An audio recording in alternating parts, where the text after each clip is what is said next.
Everyone listening to this show today has experienced ups and downs in life.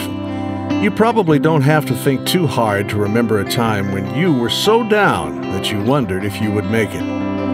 Maybe that's the way you feel today. When you're discouraged, is there a course of action that helps one to regain normality? If you're a Christian, do you have an advantage in the quest to escape the dark valley? We asked for your input, and today's topic was suggested by a listener. Let's talk about it on Craving Answers, Craving God.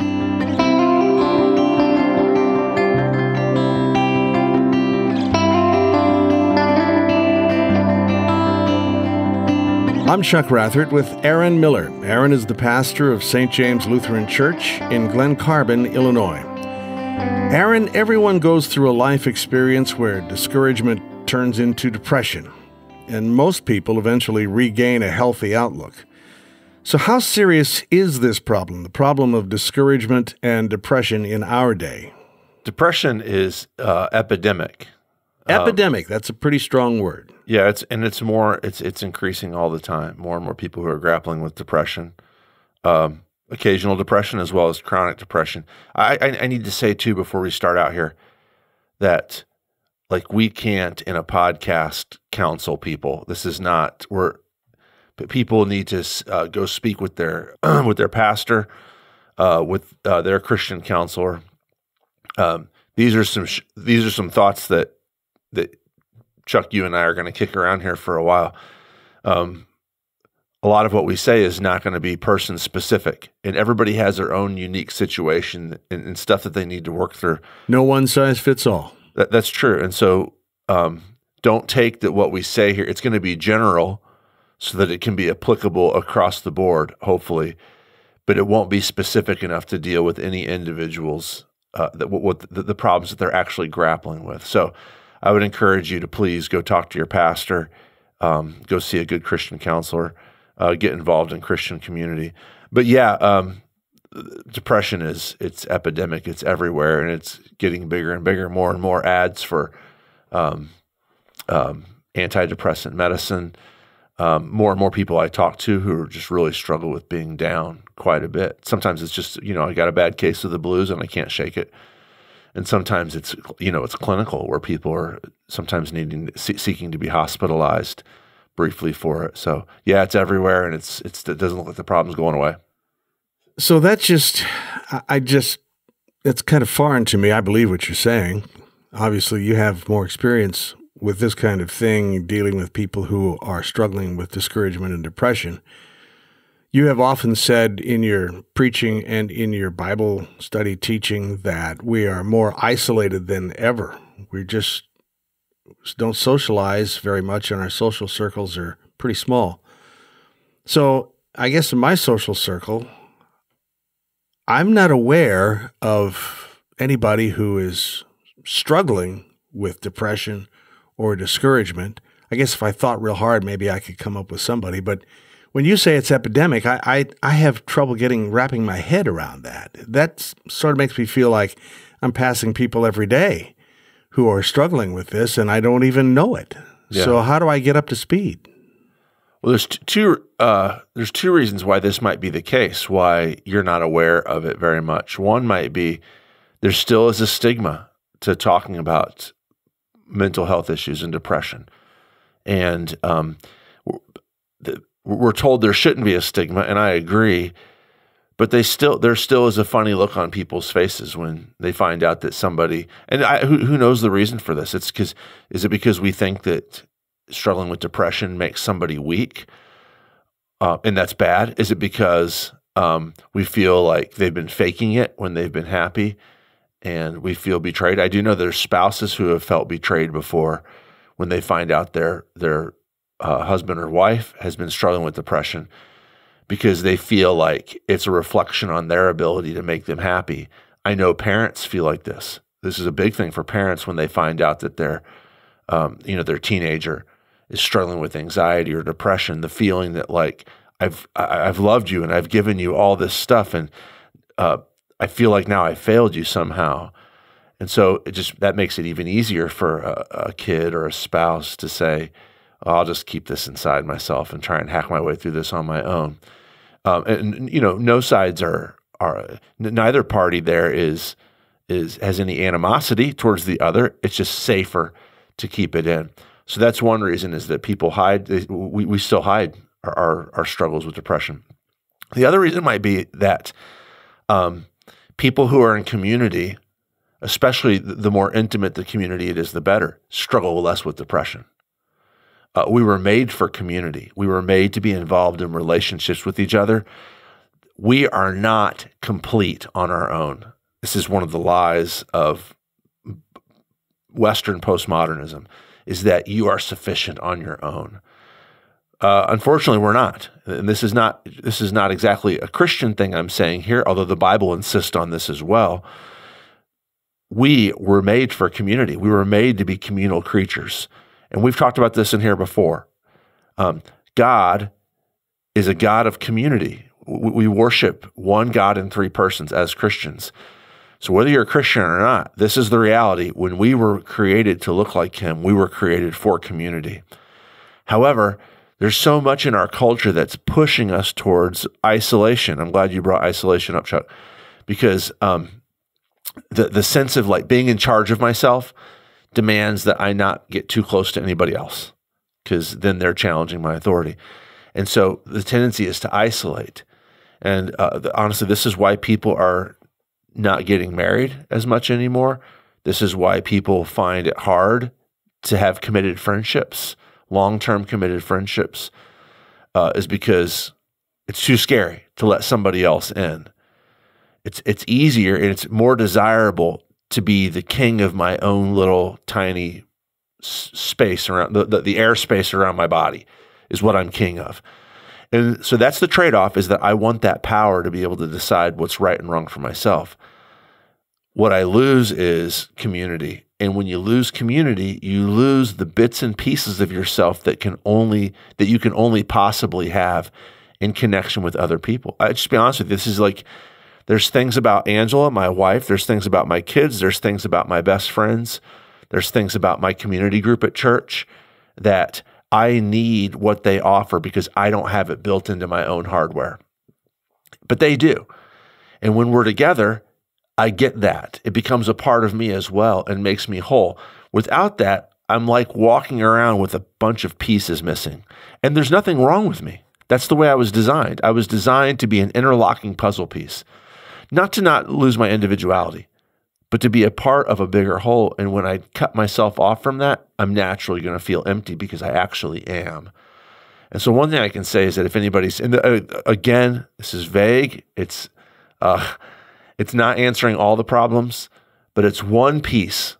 It's one step to the solution is get in community, get into intimate relationships with people where you share life together. This is one of the biggest steps towards healing, is when we decide to give ourselves up as an individual and participate in community.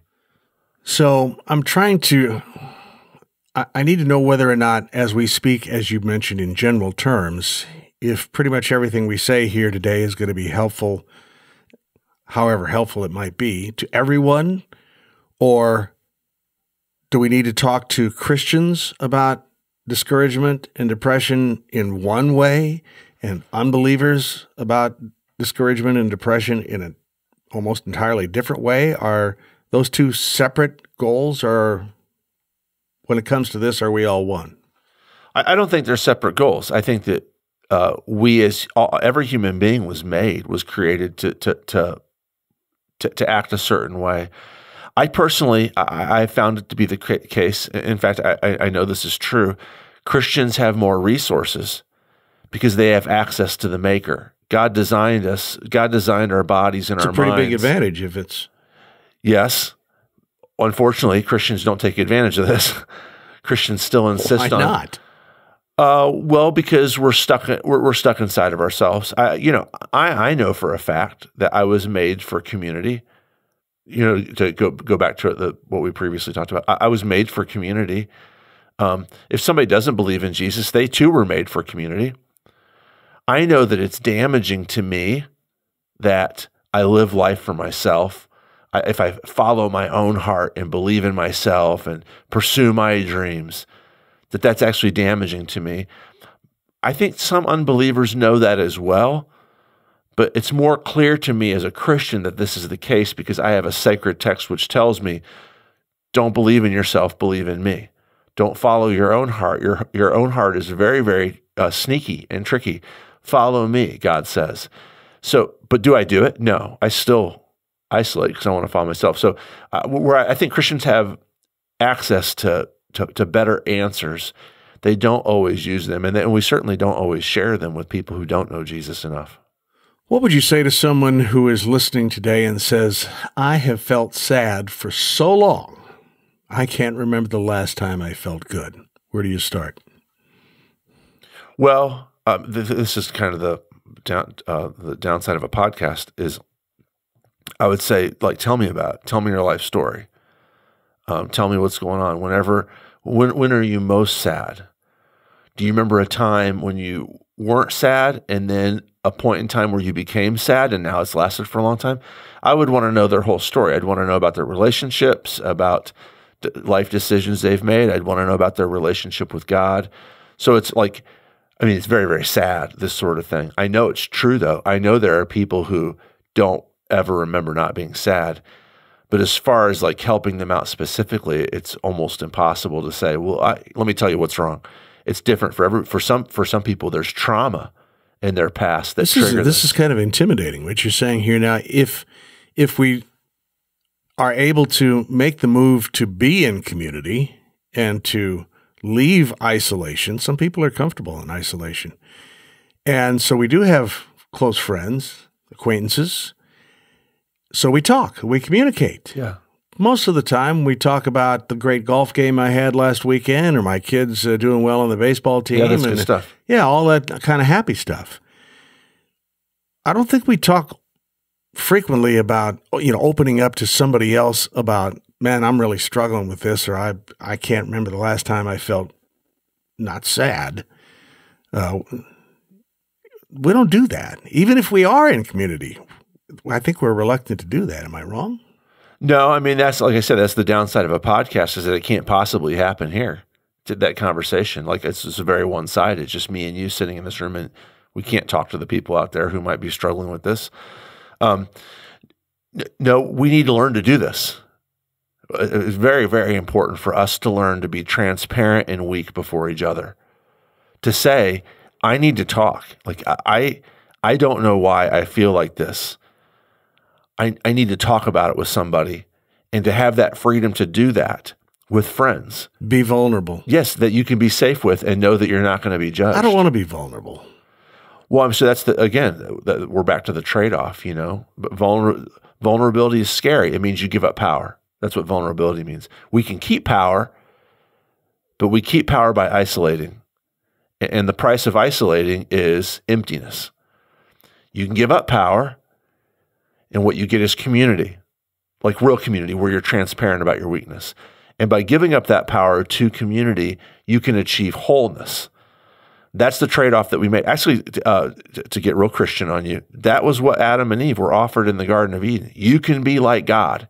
Well, they weren't designed to be like God. They were designed to be creatures with holes inside of themselves that needed to be fixed by being in community. God doesn't need that. The promise that you can be like God is the promise we've all fallen for. Unlike God, though, it's fake. We're walking around pretending to be gods. All of us, Christians, non-Christians, we pretend to be gods. We pretend like we actually have authority and power over our lives. But in order to do that, we have to walk around with these huge, giant holes in ourselves that we need other people to fill up. But we won't do that, and so we're empty. And that's why depression is becoming more and more intense, because this is one of the reasons. It's because individualism is becoming more and more believed in, and isolation is becoming more and more the norm. And because of that, we struggle with depression. So again, be in community, be talking, be transparent, be safe. If you open up yourself to somebody in community and they abuse that, they maybe they roll their eyes, or you just get a sense that they don't want it. Like, help them to see that they need this too. If they refuse, find real community. I would say, just for me personally, in my church, I have found a community like that where there are people who I know, who I trust with my deepest, darkest secrets. I don't know how I could live without that. I can't hold those secrets inside of myself and carry them on my own. They're just too big. Get in community. Find a good community. Find a community of Jesus Christ where you can be broken with other people and share life with them. Well, let's say your friend comes to you for help with his discouragement. He risks vulnerability. What are some of the wrong things that caring people do inadvertently that don't help the situation or make it worse? Try to give advice. That's the wrong thing to do. Somebody comes and they're hurt and they're broken, and to say, well, here's what happened when I used to feel that way. This is the worst thing you can do. Somebody has experienced something that's hurt them, and to say, oh yeah, I know what you're talking about. I used to feel that way too. And even if what you went through is just as bad as what they went through, in the moment they're crushed by that experience or they're crushed by their depression. It's flippant to say, oh yeah, I get it. The best thing we can do is just to listen for a long, long time. And that's why I said, like you said, if somebody came to me and said, I don't ever remember a time when I wasn't sad, I would say, start talking to me. Tell me your story. Presence is the most important thing. Presence is the most important thing. There was a book written by Tim Keller quoted this a book. It was a book written by a guy, and I can't remember his name. Oh, Joe Bailey was his name, and he wrote a book called The View from the Hearse. And Joe Bailey and his wife, they lost 3 sons over the course of their married life together. And he wrote this book about suffering and the fallout from that. And he said at one point, I was at the funeral of one of my sons, and a guy came up to talk to me, and he talked to me about how it's going to be okay, and he talked to me about how God was in charge, and he talked to me about how I just needed to trust in him and that God would take care of me. And Joe Bailey says, I could not wait for him to leave. And then he said, I had another friend who came in and sat down next to me and said nothing. When I would talk to him, he would speak briefly but kindly. He prayed for me, and he left, and I was sorry to see him go. Because frequently what people need is community. That's what they need. The solution is not information. The solution is community. Our culture, this is one of the reasons why we struggle with depression and we can't get past it, is because we're convinced that chemicals and information can solve our problems. Now, both of these two are very important, can be very important. Like there are people who need medicine, who struggle with depression, who need medicine, and who need information. They need know-how. But to think that that's going to replace community is actually one of our biggest mistakes as a culture. So just listening. That's the big mistake, is trying to talk too fast. I would say that's the biggest one, is just to listen and be involved, be an active here. So I'm thinking about the guy that you just described, the first guy, and the man who lost his son says, I couldn't wait for that guy to leave. I couldn't wait to get away from that guy. Even though he said all true things. Yeah.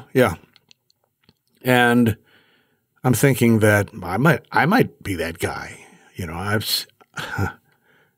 you want to be helpful. Yes, yeah. If somebody comes to you and they open up, you don't want to send them, I'll pray for you and then, off with you. Right. You want to be helpful. And then inadvertently, you wind up making the person feel worse than better. Yes. So I'm just not going to try. Yes. What do you think? That's exactly what we do. We stay away from people. This is why people don't want to share that they have mental health struggles. It's because they can see on people's face, I don't know what to say. I know if I start talking, it's going to be damaging. So I'm just not, I'm very uncomfortable with this conversation. And they back away. Well, that tells somebody I'm not safe with you. And it exacerbates the problem. That denial of community exacerbates the problem. Again, I'm beating a dead horse now.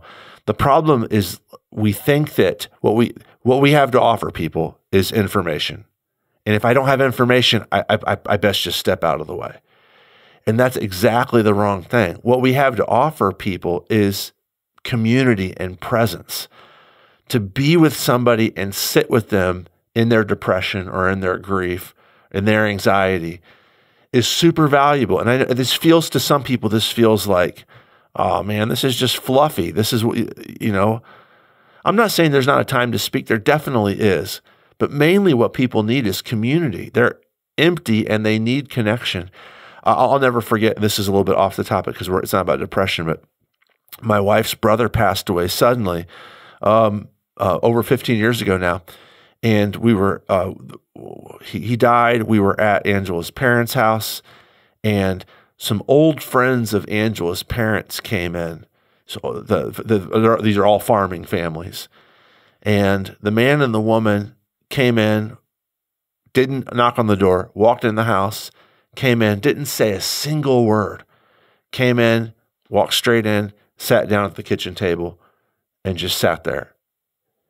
It was the best thing. It was the best thing. Somebody wanted to be close to us in our grief. They didn't spout words of advice. If what we need is community, then all you really need to do is just be present, actively present, loving, concerned, safe, not off-put. But I would just say that's the biggest thing, is just to be present with people who are struggling like this. So that friend that I talked about before, that hypothetical where somebody who's a friend of yours comes to you in this situation. Yeah. Let's just add the layer that you have as a pastor. And I know pastors, I guess I shouldn't generalize here, but pastors don't do a lot of training and counseling. Some pastors are pretty good at it, some are not, and then they'll refer you to somebody who's good at it. Right.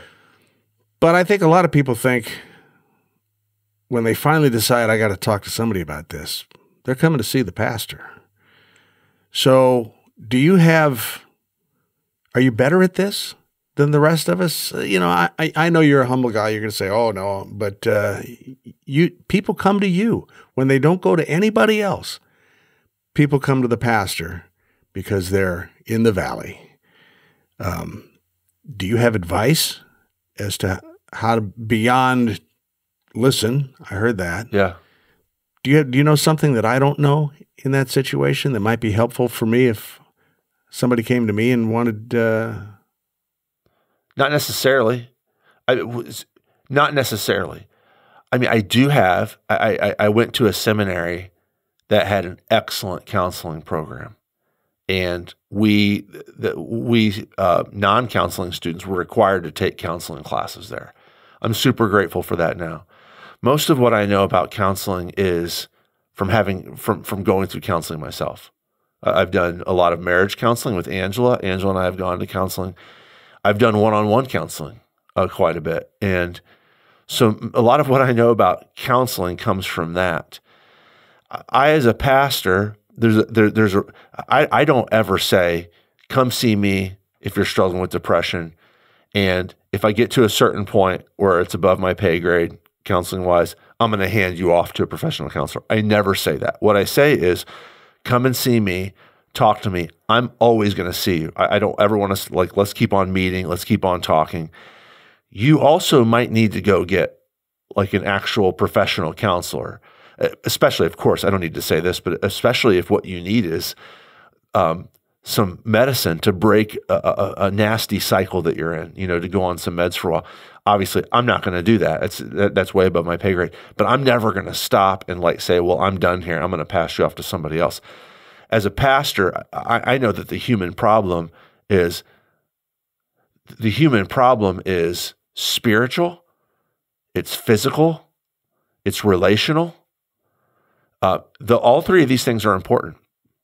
And if I need to pass somebody off because their problems are physical, I'll do that in that area, but I'll say this is still all of our problems are still spiritual and community problems, relational problems.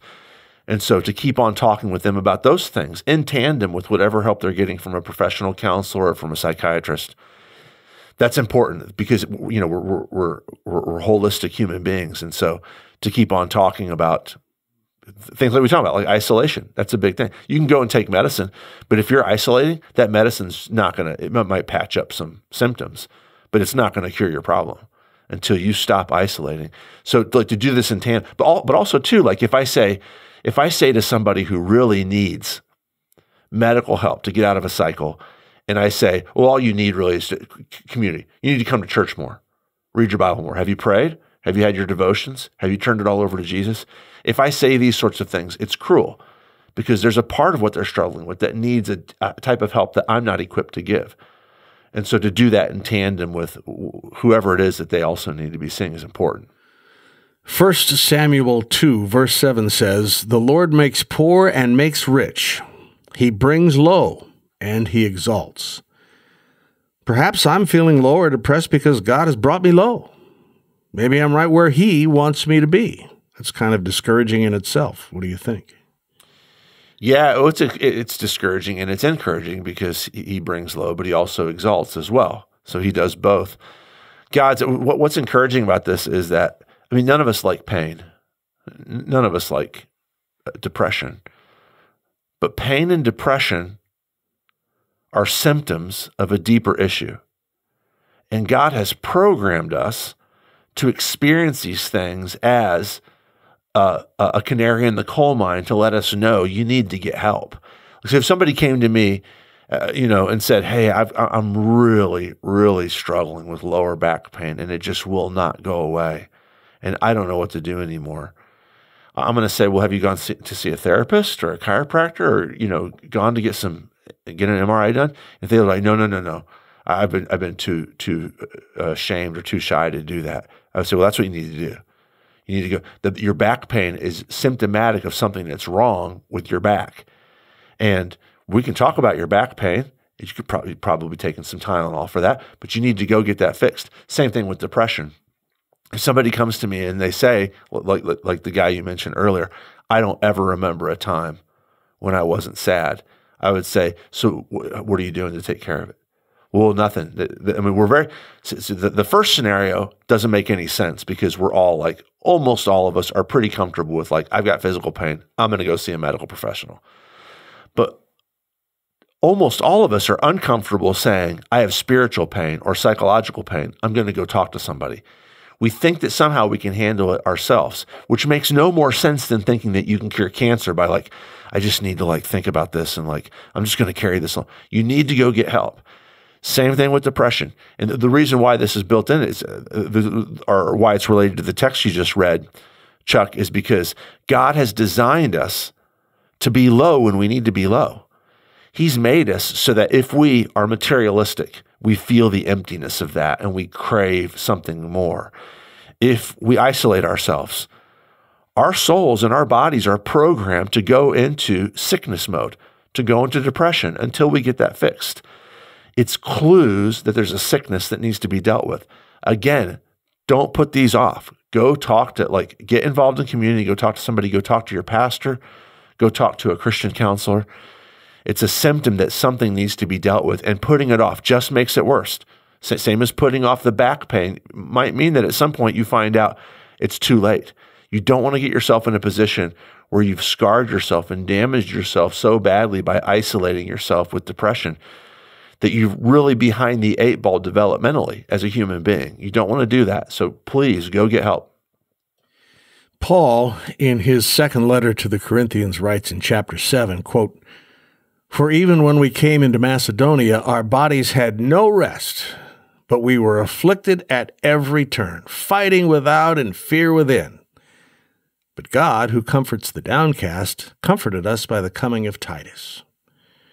Can you address this assertion that God comforts the downcast? Yeah, this is what he wants to do. I mean, this is just Christianity 101, is that human beings rebelled against God, and now we've screwed the whole world up. Part of that is physical pain and death, sicknesses and death. Part of that is relational brokenness. Part of that is mental health issues. God's desire through the death and resurrection of his son Jesus and the creation of this new community created in his death and resurrection is to provide a place where God can meet us where we're at in all these areas of brokenness. He wants to comfort us when we're downcast. And this is why I said earlier that Christians have access to the answer. They don't always use it. Christians know this is the case, but they frequently act like it's not. They frequently act like I can handle these problems on my own. But this is what God wants to do, is he wants to heal us. And of course, it's It's a process, and it's a promise. I should say that before it's a process, it's a promise. God promises that he will make all things new, including our brains, our emotions, our bodies, our relationships. And then that's a future promise that when Jesus returns, he's going to fix everything. And then it's a process of growth in those areas. It's never perfect. There are people who faithfully follow and believe in Jesus who die of cancer.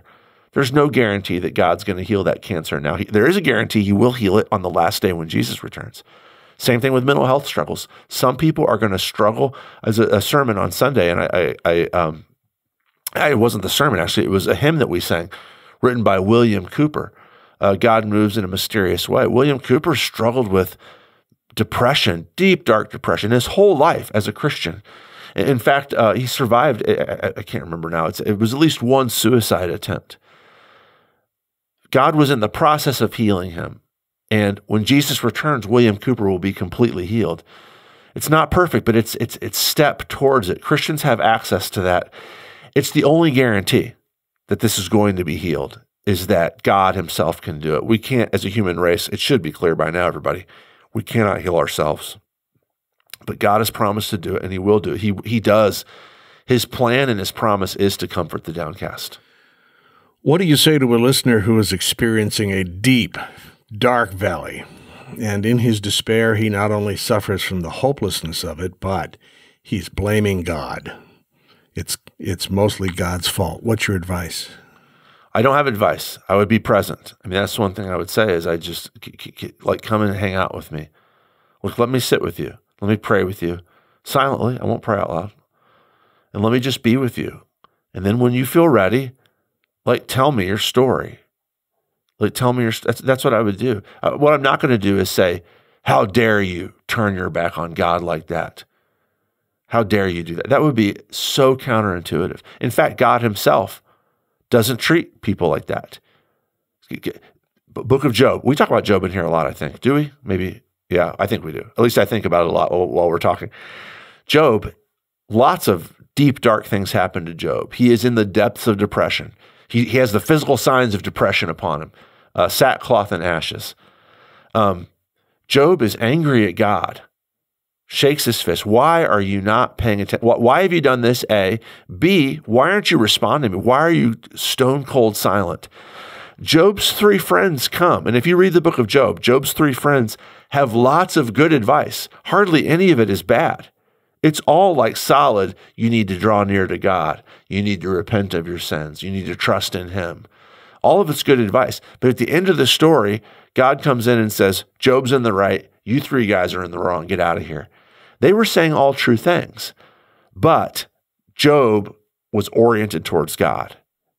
And even in his anger, that relationship with God that he had, even though it was one of anger, is what rescued him in the end. And so I would say, like, giving answers is probably not the biblical solution. And even if somebody is angry with God, that's okay. God's big enough for us to be angry with him. Actually, we killed God. We humans put God to death when he became a human. I think he can handle your anger. This is small stuff, but he wants you. He wants to be with you. Again, this is about community, right? And so that's what I would do is I would want to sit with this person. I would want to let them talk and tell their story and talk about their anger and talk about their fear. Whenever there's anger, there's always fear behind it. There's always some sort of idol that's been attacked and lost. I'd want to talk about that, but mainly I would just want to be present. So let's summarize. Our original listener who brought this topic to us basically wanted to know, when you're down there in the valley, and I think he's a Christian, so he's asking in a Christian context, when you're down there in the valley and it's hard to see the light at the end of the tunnel, and you can sit there in sackcloth and ashes, or you can make some kind of movement in some direction, do something. In summary, how do you answer that question? I'd say, come talk. Come talk to your pastor. Come talk to a Christian counselor. Find a community of believers in Jesus who are not scared off by your pain, and share that with them. That would be the first thing, is don't lock yourself in your dark bedroom. Don't feel sorry for yourself. Get into community. That's one of the biggest things. I would say, give it to God. Give your anger and your depression to God. So lots of times, and I'm talking to Christians here right now, lots of times we're like, oh, I can like praise and sing happy songs, and I can pray for my family and for my neighborhood, but I can't. He doesn't want me to be upset with him. No, you're cutting yourself off from your one source of hope. Go be upset with him. Go be in his presence. Go be angry with him. And also too, like, come and see a pastor, but also get help elsewhere too. If you need some, if you need some more advanced counseling, get that. If you need to talk to a doctor, please go. And sometimes if I give me a second here to 1 Kings 19, Elijah is depressed. He says to God, he's like, God, kill me. I can't do this anymore. Kill me. And God sends an angel to Elijah, and the only thing the angel does is tells him, go to sleep, and makes food for him. It's the only thing the angel does. Gives him a nap and cooks food for him. That physical help is essential too. Like, go get, this is real basic, but make sure you're eating right. Go get some exercise. The main thing though is to be in community and share this. And God, who longs to comfort the downhearted, wants to heal you of this too. We say thank you for our dear friend and listener who suggested today's topic for discussion. You too can make a suggestion. Share your subject recommendations with us at this email address, contact@stjamesglencarbon.org. We welcome your suggestions and input on the content of Craving Answers, Craving God. For Pastor Aaron Miller and Larry O'Leary, I'm Chuck Rather.